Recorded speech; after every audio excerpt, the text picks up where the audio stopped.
Assalamualaikum warahmatullahi wabarakatuh. Bagaimana kabarnya semua? Semoga pada sehat semua ya. Dan juga semoga kita semua terhindar dari wabah yang lagi viral belakangan ini. Kami adalah mahasiswa Universitas Tanjung Pura, Fakultas Teknik, jurusan Teknik Lingkungan, angkatan 2018. Salah satu tujuan video ini dibuat adalah untuk menyelesaikan tugas mata kuliah konservasi. Dalam mata kuliah ini terdapat kegiatan kuliah lapangan. Kegiatan kuliah lapangan ini dilakukan di salah satu taman nasional yang ada di Kalimantan Barat, yaitu Taman Nasional Gunung Palung. Kegiatan yang kami lakukan di sana cukuplah banyak, dan salah satunya merupakan judul yang akan kami bahas, yaitu analisa vegetasi. Seperti pada umumnya sebuah presentasi, pastilah terdapat sesi perkenalkan diri. Baiklah, maka dari itu saya akan perkenalkan diri beserta anggota kelompok yang lainnya. Kelompok ini terdiri dari 7 orang, yang mana orang-orang tersebut adalah saya sendiri, Muhammad Irsyad, dan ada Hairul Absar, Yeni Adriani, Novianti, Atalia Mevira, Sefira Viana, dan terakhir Agra Roflisia. Lanjut saja kita ke latar belakang. Latar belakang. Analisis vegetasi merupakan cara untuk mempelajari susunan atau komposisi jenis dan bentuk struktur vegetasi tumbuhan. Untuk keperluan analisis vegetasi, diperlukan data-data jenis, diameter, tinggi untuk menentukan indeks nilai penting dari penyusun komunitas di hutan. Vegetasi di suatu tempat akan berbeda dengan vegetasi di tempat lainnya, karena adanya perbedaan faktor lingkungan dan perkembangan vegetasi sesuai dengan habitatnya. Struktur dari komposisi vegetasi pada suatu wilayah dipengaruhi oleh komponen ekosistem lainnya yang sangat berinteraksi, sehingga vegetasi yang tumbuh secara alami pada wilayah tersebut sesungguhnya merupakan pencerminan hasil interaksi dari berbagai faktor lingkungan dan dapat mengalami perubahan drastis karena pengaruh antropogenik. Oleh karena itu, dilakukan analisis vegetasi di Taman Nasional. Lokasi penelitian. Kegiatan ANVEG dilakukan pada 15 Januari 2020. Lokasi penelitian analisis vegetasi dan keanekaragaman tumbuhan di kawasan TNGP. Untuk koordinat lokasi analisis vegetasi primer, dapat dilihat pada gambar. Letak TNGP secara geografis berada di antara 1 derajat 3 menit sampai 1 derajat 22 menit lintang selatan, dan 109 derajat 54 menit sampai 110 derajat 28 menit bujur timur. Taman Nasional Gunung Palung atau TNGP merupakan salah satu kawasan pelestarian alam di Indonesia yang memiliki fungsi ekologi sangat penting. Analisis vegetasi. Dalam sebuah analisis vegetasi, kita harus tahu dulu apa itu vegetasi.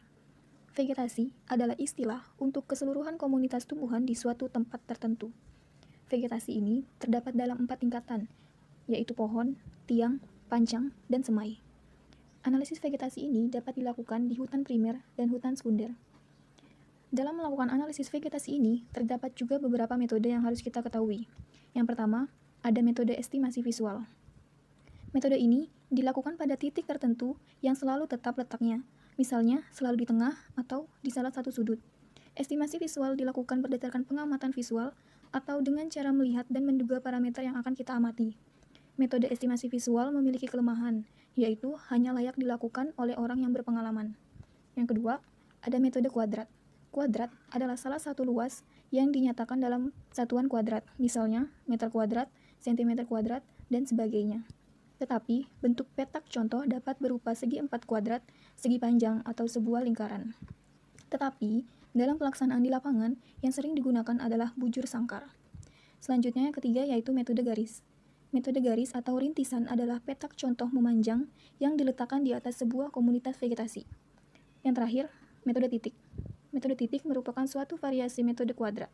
Jika sebuah kuadrat diperkecil sampai titik tidak terhingga, akan menjadi titik konsepsi dan metode analisis vegetasi sesungguhnya sangat bervariasi, tergantung keadaan vegetasi itu sendiri dan tujuannya. Contohnya untuk mempelajari tingkat suksesi dan lainnya. Contoh yang digunakan harus sesuai dengan struktur dan komposisi vegetasi. Metodologi.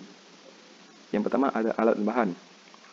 Alat-alat yang digunakan yaitu meteran 2 meter, meteran 50 meter, kamera, plastik packing, tongkat pembatas, spidol besar, GPS, plot vegetasi yang berukuran 50 meter, 10 x 10 meter, 5 x 5 meter, dan 1 x 1 meter, serta alat tulis. Kemudian cara kerja. Cara kerja yang pertama yaitu menghitung biodiversitas. Biodiversitas ini terdapat 4 macam, yaitu pohon, tiang, pancang, dan semai. Untuk pohon, dilihat di dalam plot 20 x 20 meter. Untuk tiang, kita lihat di dalam plot 10 x 10 meter. Untuk pancang, di dalam plot 5 x 5 meter. Dan semai pada plot 1 x 1 meter.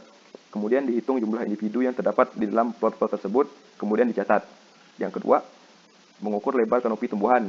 Pada tahap ini, sekaligus digambar posisi luasan letak tumbuhan tanaman di dalam plot. Yang terakhir, mengambil gambar dari tumbuhan yang telah diidentifikasi menggunakan kamera dan membuat peta vegetasi dari masing-masing plot di dalam buku kerja. Hasil penelitian. Berdasarkan hasil penelitian yang dilakukan, spesies-spesies tumbuhan di daerah Taman Nasional Gunung Palung terdapat sebanyak 80 famili yang terdiri dari 130 spesies dengan total jumlah individu sebanyak 989 yang tersebar pada 10 kelompok pengamatan dengan 10 lokasi berbeda-beda yang terbagi dalam tumbuhan tingkat pohon, tiang, pancang, dan semai. Dari hasil penelitian ini, maka dapat dicari nilai INP tumbuhan. Indeks nilai penting spesies tumbuhan pada suatu komunitas merupakan salah satu parameter yang menunjukkan peranan spesies tumbuhan dalam komunitasnya tersebut. Kehadiran suatu spesies tumbuhan pada suatu daerah menunjukkan kemampuan adaptasi dengan habitat dan toleransi yang lebar terhadap kondisi lingkungan. Nilai INP tertinggi pada tingkat pohon dan tiang adalah tumbuhan meranti putih, dengan nilai INP 18,883. Jumlah meranti putih di area penelitian hutan primer Taman Nasional Gunung Palung sebanyak 20 individu. Hal ini menunjukkan meranti putih merupakan jenis yang dominan. Kemampuan meranti putih dalam menempati sebagian besar lokasi penelitian menunjukkan bahwa meranti putih memiliki kemampuan beradaptasi dengan kondisi fisik lingkungan tersebut. Sedangkan nilai INP terendah pada tingkat pohon dan tiang adalah tumbuhan pudu, dengan nilai INP 1,587. Jumlahnya adalah 1 individu. Hal ini menunjukkan bahwa tumbuhan pudu kurang mampu beradaptasi dengan kondisi fisik lingkungan tersebut. Selanjutnya, saya akan menjelaskan mengenai indeks nilai penting. Indeks nilai penting pada ekosistem tertinggi pada tingkat pohon dan tiang adalah tumbuhan meranti putih dengan nilai INP sebesar 18,883%. Jumlah meranti putih di areal penelitian hutan primer terdapat sebanyak 20 individu. Pada tingkat pohon dan tiang, tanaman yang memiliki nilai INP terendah yaitu tanaman pudu dengan nilai 1,587%. Pada tingkat pancang, tumbuhan yang memiliki nilai INP tertinggi yaitu tumbuhan sidam dengan nilai INP sebesar 47,84%.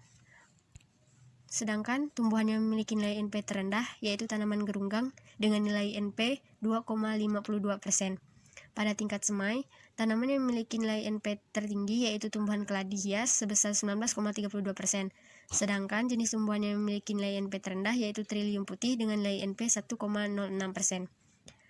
Kategorisasi nilai INP. Jika INP lebih dari 42,66 dikategorikan sebagai kategori tinggi, untuk nilai INP 21,96 sampai 42,66 dikategorikan sedang, dan INP kurang dari 21,96 dikategorikan rendah. Berdasarkan hasil dari analisa, nilai INP di Taman Nasional Gunung Palung tidak melebihi 21,96, yang artinya bahwa nilai INP pohon dan tiang di hutan primer di Taman Nasional Gunung Palung tergolong rendah. Indeks keanekaragaman. Apa itu indeks keanekaragaman? Indeks keanekaragaman yaitu tinggi rendahnya suatu komunitas tumbuhan yang tergantung dalam banyaknya jumlah spesies dan jumlah individu masing-masing jenis. Keanekaragaman spesies juga dapat digunakan untuk menyatakan struktur komunitas. Dihitung dengan rumus Shannon-Wiener. Kenapa digunakan Shannon-Wiener?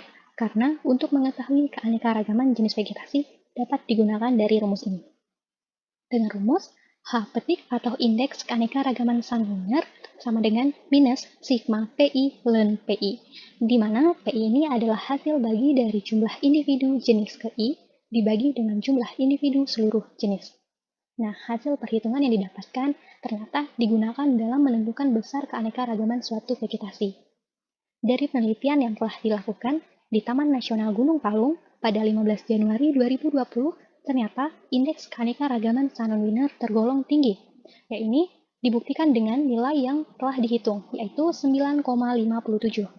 Nah, dari nilai ini ternyata tergolong tinggi, yaitu semakin besarnya nilai indeks keanekaragaman menunjukkan bahwa jumlah individu setiap jenis relatif merata, dan tidak ada jenis tertentu yang bersifat dominan. Keanekaragaman yang tinggi pula menunjukkan bahwa suatu komunitas memiliki kompleksitas yang tinggi. Terima kasih kami ucapkan kepada rekan-rekan yang telah bekerja membantu dalam kelancaran tugas ini.